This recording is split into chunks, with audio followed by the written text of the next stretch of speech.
Core content month 2। Basically इस video के अंदर हम लोग अकाउंट साइजिंग के बारे में स्टडी करेंगे। यानी कि रिस्क एंड रिवॉर्ड रेशियो आपका पर ट्रेड कितना होना चाहिए। आपको अगर ये आइडिया हो रहा है कि प्राइस किस तरफ मूव कर रही है, और अगर आपको यही नहीं पता कि आपको कितना स्टॉप लॉस रखना चाहिए, यानी कि कितने परसेंट स्टॉप लॉस रखना चाहिए, वो 2% यानी कि $15-20 हो सकता है, वो $50 हो सकता है, वो $1000 हो सकता है, कोई भी है। स्टॉप लॉस आपने कितना रखना है, अपने टारगेट्स किस तरह से सेट करने हैं, अगर तुम लोगों को यही नहीं पता तो बस तुम लोग अपना टाइम ही वेस्ट कर रहे हो और कुछ नहीं है। तो इस वीडियो के अंदर हम लोग अकाउंट साइजिंग के बारे में ही स्टडी करेंगे, ख़ास तौर पर स्मॉल अकाउंट्स, क्योंकि आप में से वो लोग जो लास्ट 2 से 3 ईयर्स से मेरे साथ हैं, उन्हें इस चीज़ का आइडिया है कि मैंने काफ़ी ज़्यादा इस चीज़ के अंदर स्ट्रगल किया है। और मेरे पास कोई इतनी बड़ी अमाउंट्स नहीं थी कि मैं बोलूँ कि भाई मेरे पास वालिद साहब की तरफ से कोई सोने का चम्मच था, इसको यूज़ करके मैं यहाँ तक पहुँचूँ, नहीं, ऐसा कुछ भी नहीं था। तो इसलिए मैं आपको ये सारी चीज़ें काफ़ी अच्छी तरह से एक्सप्लेन कर सकता हूँ। आपके सामने है सारे मेरे रिज़ल्ट्स, मैं जिस तरह गायब रहा हूँ और एकदम से ये प्राइस एक्शन को स्टडी करने के बाद आया हूँ। तो स्टार्ट करते हैं इस चीज़ को। अब स्मॉल अकाउंट्स वालों की ख़ास तौर पर मेरा ध्यान उन्हीं पर होगा कि किस तरह से हम इस चीज़ को कर सकते हैं। अब यहाँ पर आपके पास, अगर आप लास्ट लेक्चर अगर आप लोगों ने देखा है, आई होप देखा होगा, उसको यूज़ करते हुए यहाँ पर वीडियो को पॉज़ करो और देखो कि आपके पास यहाँ पर मूव किस तरह से आया। आपके पास प्राइस के जो फेसेस बने हैं वो किस जगह पर बने हैं और किस तरह से बने हैं। आपके पास फेल्युएशन किधर हुई है, लिक्विड रन्स किधर हुए हैं, किस तरह आप इन्हें यूज़ कर सकते थे। ये सारी चीज़ें आपके सामने हैं, क्योंकि सेम प्राइस एक्शन है, इसके अंदर कोई रॉकेट साइंस नहीं है, कोई अलग नहीं है। प्राइस एक्शन बिल्कुल सेम है। अब यहाँ पर सबसे पहले ये वो एनालिसिस है जो मैंने कम्युनिटी के अंदर शेयर किया था, और हाँ, बिल्कुल फ्री कम्युनिटी है, कोई ऐसा नहीं है कि मैं बोलूँ कि मैं पेड वगैरह चार्जेस कर रहा हूँ, नहीं। ये फ्री कम्युनिटी है, जिनके साथ मैंने शेयर किया था कि सबसे पहले हम बाय साइड लिक्विडिटी देखेंगे, जब price by side liquidity target करेगी, तब मैं सेल साइड देखूँगा, और ये मेरे 2 लेवल्स थे कि जिन तक मैं रखूँगा कि प्राइस यहाँ तक हमारे पास आनी चाहिए। ये दोनों स्टॉप लॉस सॉरी लिक्विडिटी के टारगेट्स थे, सेल साइड लिक्विडिटी के। तो अब बात करते हैं कि हमने बेसिकली किस तरह इन ट्रेड्स को यूज़ करना है। अगर आप थोड़ा-सा ध्यान दो, ये हमारे पास प्रीवियस पिक्चर थी, जो मैंने आपके साथ अभी जिसके ऊपर बात कर रहा था। ये कुछ रूल्स मैंने आप लोगों के साथ रखे हैं, शेयर किए हैं, जिनकी तरफ आपने हमेशा ध्यान रखना है। अब इनके अंदर सबसे पहले डोंट रश। ट्रेडिंग के अंदर ना, जितना मेरा एक्सपीरियंस है, ये चीज़ लोगों को काफ़ी ज़्यादा लेट समझ में आती है। कि तुम लोग जितना ज़्यादा जल्दी करने की कोशिश करोगे ना, कि भाई मेरे पास अगर मिसाल के तौर पर $1000 का छोड़ो, $50 का अकाउंट है मेरे पास, और मैं एक ही ट्रेड से मिलियनर बन जाऊँगा, ये बिल्कुल झूठ है। आपको पहले 50 से 55 करने पड़ेंगे, 55 से फिर 60, फिर 60 से हो सकता है आप 30 पर आ जाओ, 30 से फिर आप 100 तक। इस तरह की गेम है।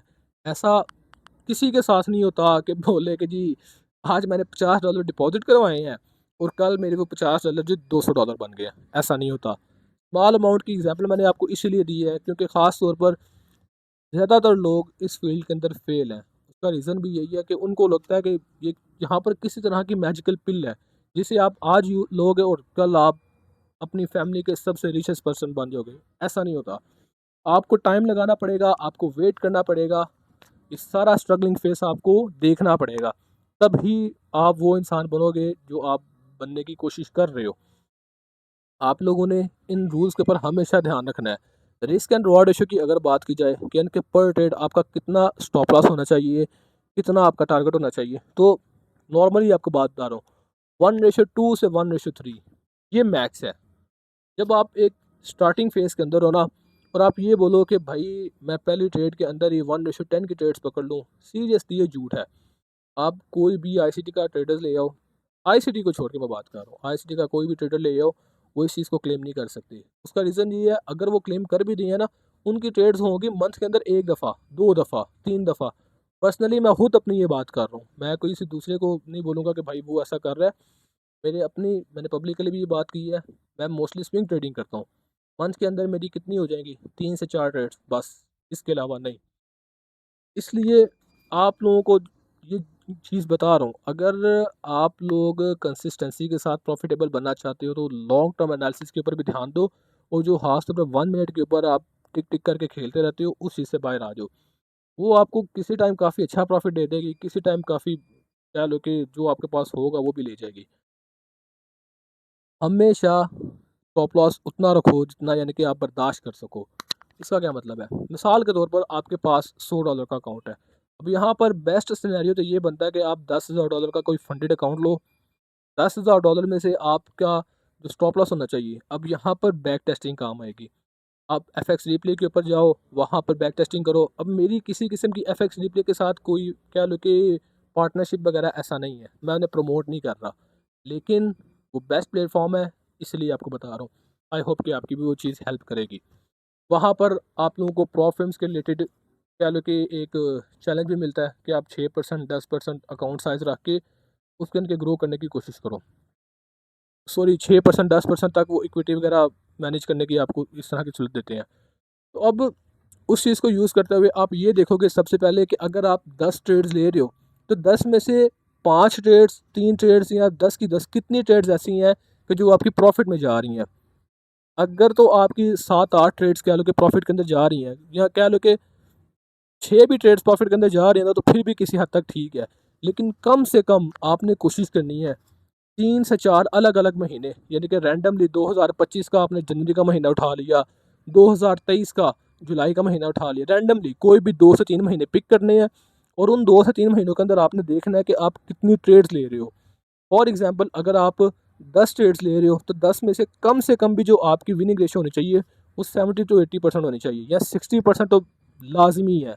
अगर आपको इतनी विन रेशियो मिल रही है ना, तो आप ठीक है, ओके हो, और आप 0.5% के लॉस के साथ ट्रेड करना स्टार्ट कर लो।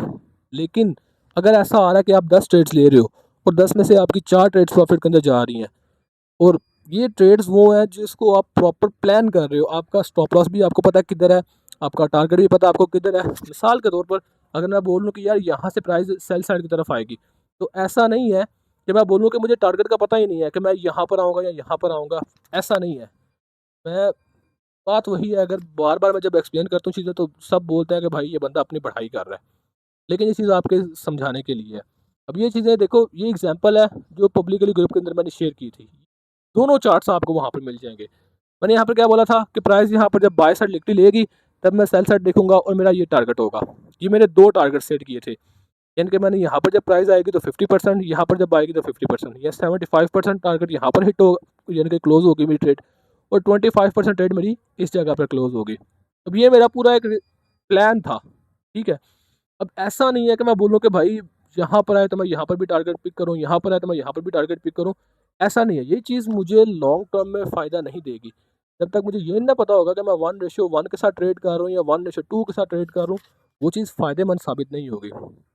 इसलिए आप लोगों को इस चीज़ का आइडिया होना चाहिए। अगर आप स्टॉप लॉस रख रहे हो, कि आप 0.5% स्टॉप लॉस ले रहे हो, कितना? अब इसका तरीकाकार क्या है? टोटल आपका जो अकाउंट साइज़ है उसे मल्टीप्लाई कर दो 0.5% के साथ, आपको आंसर मिल जाएगा। इसी तरह $10,000 को मल्टीप्लाई करोगे 0.5% है, अराउंड आई थिंक $50 बनते हैं, किसी के अराउंड बनती है अमाउंट। तो ये आपका स्टॉप लॉस बन जाएगा। यानी कि आपने पर ट्रेड सिर्फ़ और सिर्फ $50 ही स्टॉप लॉस पर रखने हैं। $50 से $1 भी ऊपर नहीं करना। ये चीज़ अपने आप को इस चीज़ पर बाँध के रखना है आपने। ये बेसिकली आपका रिस्क एंड रिवॉर्ड रेशियो है। दूसरा नंबर पर आपके पास एक प्लान हो, आपको पता हो कि यार मैं यहाँ पर बाय कर रहा हूँ या यहाँ पर सेल कर रहा हूँ, तो इसका रीज़न क्या है? यहाँ से प्राइस ने लिक्विडिटी लिया कि नहीं? लिक्विडिटी कह लो कि टॉप ऑफ द लिस्ट है। लिक्विडिटी लेने के बगैर आप ट्रेड नहीं करोगे। लिक्विडिटी हमेशा आपने अपने ज़हन के अंदर रखनी है। जब तक आपको ये ना पता होगा कि भाई मैं बेसिकली किस लिक्विडिटी को लेने के बाद ट्रेड कर रहा हूँ, तो आप लोग बस यही है कि तुक्के लगा रहे हो, जहाँ पर लग जाए। अब ये एक कह लो कि छोटी-सी एग्ज़ाम्पल मैंने रखी है, उन ट्रेडर्स के लिए जिनको 1:2 या 1:3 की समझ में नहीं आई। देखो, यहाँ पर मिसाल के तौर पर मैंने बताया था कि मैं यहाँ पर एंट्री लेने लगूँ। मेरा एक ये बस मेरा प्लान था कि मैं यहाँ पर इस जगह से एंट्री लूँगा। अब 1:1 या 1:2 के अकॉर्डिंग अगर मैं बात करूँ, फॉर एग्ज़ाम्पल यहाँ पर आपके पास कोई $50 के स्टॉप लॉस के साथ $100 तकरीबन प्रॉफ़िट बन रहा है ना, तो इस 5% पर आप कह लो कि कुछ पार्शल्स बुक कर लो। अगर $50 के स्टॉप लॉस के साथ अगर कह लो कि $150 के करीब आपका किसी भी लेवल पर प्रॉफिट बन रहा है, या $100 का आपका प्रॉफिट बन रहा है, तो वहाँ पर 50% क्लोज़ करो और जब 1 रेशो अगेन ऊपर आ जाए, यानी कि $50 जब आप प्रॉफिट बुक कर रहे हो, $50 मज़ीद बन रहे हैं ऊपर, उसे भी क्लोज़ कर दो। टोटल ये आपके पास $100 का प्रॉफिट आ जाएगा, जो कि $50 के आपके पास कह लो कि स्टॉप लॉस से बनेगा, और ये 1:1 बन रहा है। यानी कि $50 आप रिस्क पर लगा रहे हो और $50 आपने, सॉरी, $100 ऊपर आपने गेन किया है, तो ये 1:2 बन रहा है। इसी तरह से जब आपके पास एक प्लान होगा ना कि भाई मैं $100 स्टॉप लॉस के रख लूँ और मुझे इन रिटर्न अराउंड $200 चाहिए, तो फिर आप लॉन्ग टर्म के ऊपर, यानी कि कह लो कि कंसिस्टेंसी के साथ जब आप 10-12 ट्रेड्स लगाओगे और आपके इसी तरह कुछ ट्रेड्स प्रॉफिट के अंदर जाएंगी, और जाहिर सी बात है 8% वाला रूल आपने जहन के अंदर रखना है कि जब आप बैक टेस्टिंग कर रहे हो कम से कम 7 से 8 ट्रेड्स आपकी प्रॉफिट के अंदर जाएँ, प्रॉपर प्लान के साथ, प्रॉपर स्टॉप लॉस के साथ, प्रॉपर टेक प्रॉफिट लेवल्स के साथ। अगर आपकी 7 से 8 ट्रेड्स प्रॉफिट के अंदर जा रही हैं और रियल मार्केट के ऊपर आप प्लान के साथ risk and reward ratio use करते हुए ट्रेड ले रहे हो, फिर आपको रिजल्ट्स मिलेंगे। लॉन्ग टर्म में ये चीज़ आपको नज़र आएगी। ऐसा नहीं होगा कि आप एक हफ्ते के अंदर एक ट्रेड आपके पूरे महीने को डिसाइड कर दें कि आप लॉस के अंदर या प्रॉफिट के अंदर हो। इस चीज़ की तरफ आपने हमेशा ध्यान रखना है। महीने का भी अगर आपका कोई टारगेट है तो वो आपने 10% ही ज़्यादा नहीं करना। यानी कि अगर आपके पास कह लो कि $10,000 वाला फंडेड अकाउंट भी है ना बेशक, तो उसके ऊपर मैक्सिमम आपका महीने का टारगेट होना चाहिए कि भाई मैंने टारगेट सबसे पहले $100 है, $100 जब मेरा निकल आए तब मैं इससे आगे जाऊँगा, ठीक है? जब आप अपने जो जो आप यानी कि मॉडल वगैरह को ट्रेड करो, जो भी आप मॉडल बनाओ या जो भी आपके पास प्लान है ट्रेडिंग के लिए, जब आपका वो इतना ज़्यादा एडवांस हो जाए कि आपको पहले हफ्ते ही में 10% देर है, तो ठीक है, आप मज़ीद 5-6% रिस्क लेकर ट्रेड कर लो, लेकिन वो 10% आपका कहीं आगे पीछे नहीं जाना चाहिए।